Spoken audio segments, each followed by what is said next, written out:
Breaking news. Former Japanese Prime Minister Shinzo Abe shot dead. Yeah, this was a surprise for me too. But, let me tell you, the guy wanted to do it. You guarantee he wanted to do it. Former Japanese Prime Minister Shinzo Abe died after being shot on the street in the city of Nara Friday, a shocking act of violence in the country with one of the world's lowest rates of gun crime. The shooting suspect was arrested by police.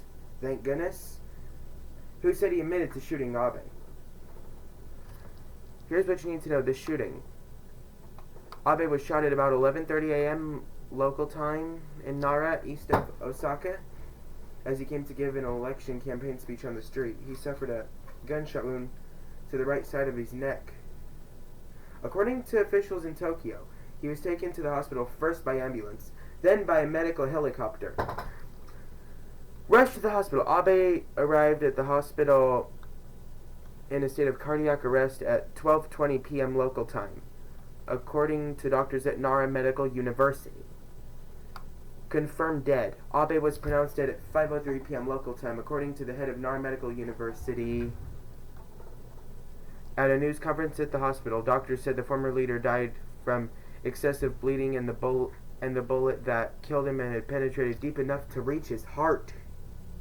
Damn, that bullet must have not been messing around. The suspect.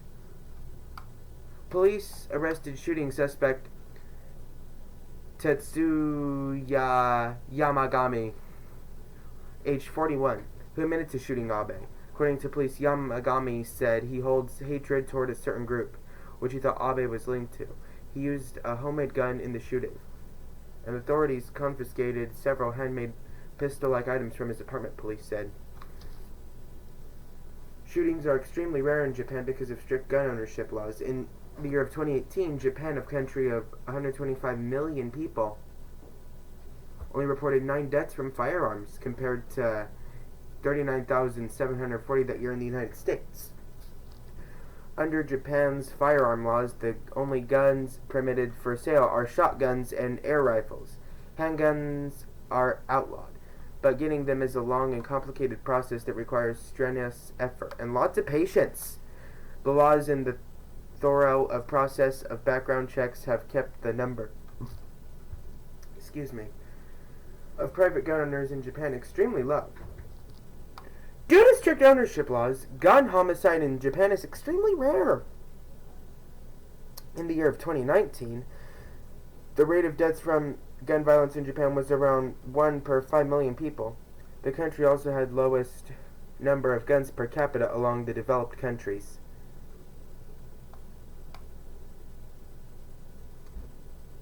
Well, this person should be... The person who shot him, Takasama Yamazaki, they're hard to pronounce, the names are. The thing is, this person, for killing a former prime minister, should get life in jail. Let's see. Tetsuya Yamagami. Criminal.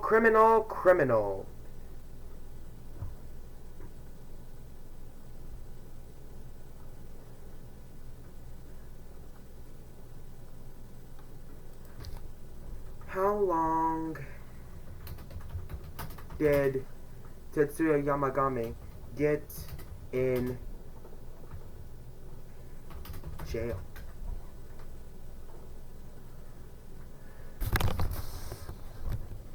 Well, it doesn't say yet, but hopefully a good amount of time where that person can think.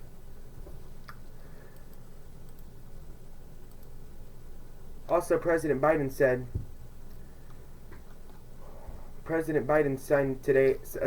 an executive order to protect the reproductive rights of women in the aftermath of the Supreme Court's extreme decision to overturn Roe v. Wade. It formalizes the actions he announced right after the decision and will add new measures to protect women's health. President Biden signed an executive order to protect access to abortion, including medication abortion, access to contraception, of which idiot head Clarence Thomas wants to have taken away. Well, he's a twisted son of a twisted person. You know what I mean, but can't say it on YouTube because I don't want to get kicked off. And it's really easy to do that. Well, Biden also includes the right to emergency medical care under the law, providers and the clinics you rely on, privacy and sensitive health information, access to accurate information.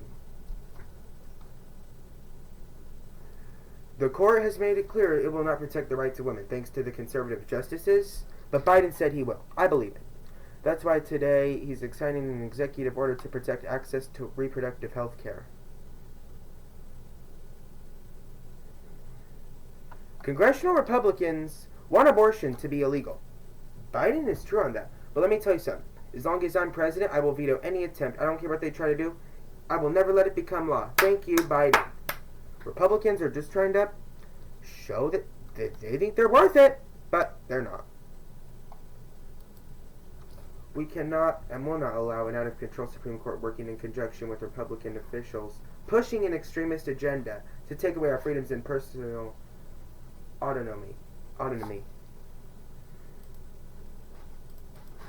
Joe Biden is right on that. He will not let Republicans in Congress do any attempt to ban abortion, which I'm glad that he does, that he is preparing to fight tooth and nail back.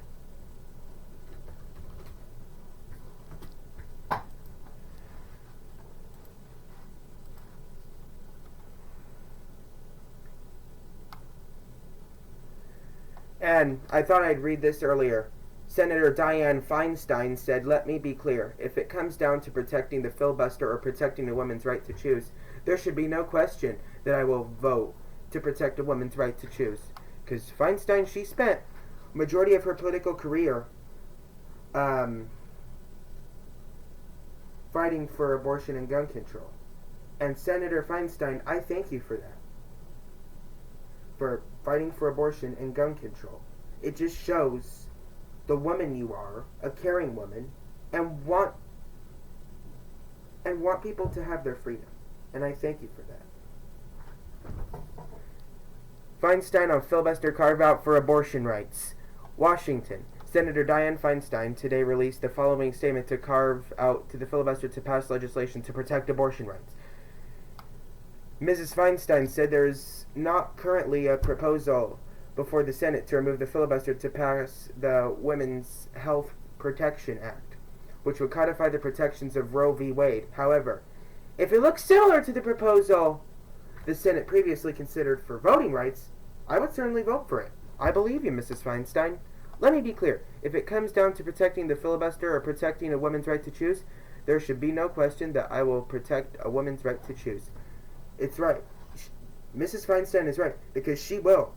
I guarantee you, she'll fight tooth and nail to protect a woman's right to choose. I guarantee you.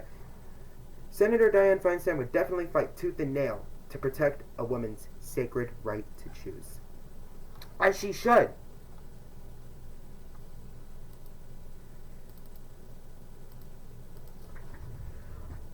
I am glad that Biden said, as long as he's president, these Republicans in Congress will never take control of women's rights. I thank Biden for saying that. I'm also glad that Feinstein said when it comes to women's rights, there should be no question on whether she'll protect them. Because I guarantee you, Dianne Feinstein will fight tooth and nail to protect women's rights. I shall see you in the next one. Adios. I'll be back.